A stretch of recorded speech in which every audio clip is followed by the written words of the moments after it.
Платен репортаж по България On Air. С музика и танци започна третата фресколиада, най-мащабното спортно събитие за малките спортни таланти.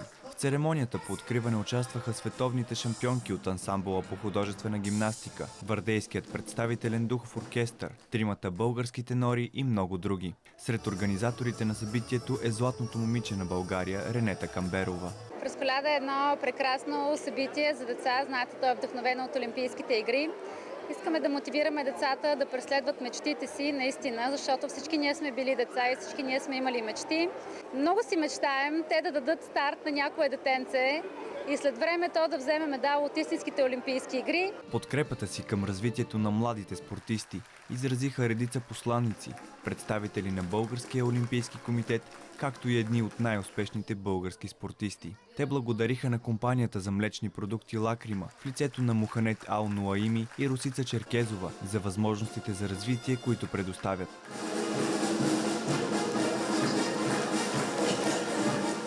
И тази година стотици деца от спортни клубове в цялата страна ще премерят сили в 11 вида спорт. Костадина е шампион по джудо в категория 52 кг на миналогодишната фресколиада. Във втора година участвам и ме мотивира да участвам, да се доказвам и всъщност наистина да се докажа като спортист, колко съм добра и да покажа какво знам. Спорта за мен е здраве, спорта за мен е живот и ако искат да се докажат, че те са най-добрите, това е мястото. Сред мотивиращите бъдещите олимпийци бяха диамантените момичета Симона Дянкова и Лаура Трац. Дават възможност на децата да се докоснат до емоцията на Олимпийските игри с тези фресколяда игри.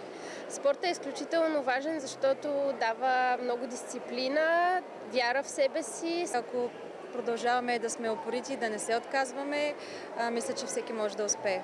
И им пожелаха след победата на детската олимпиада да покорят още по-големи спортни върхове. Някой ден ще видим олимпийски медалисти и сред тези деца.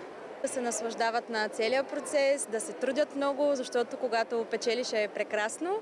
И искам да пожелая на всички деца, които участват на тази фресколяда, да един ден да стъпят и на олимпийската стълбичка. Да бъдат все така упорити и никога да не се предават, защото това е едно от най-важните качества на спортистите. Състезанията от третата фресколиада ще продължат през уикендите до месец юли, а организаторите обещават да продължават да развиват детската олимпиада. Платен репортаж по България On Air.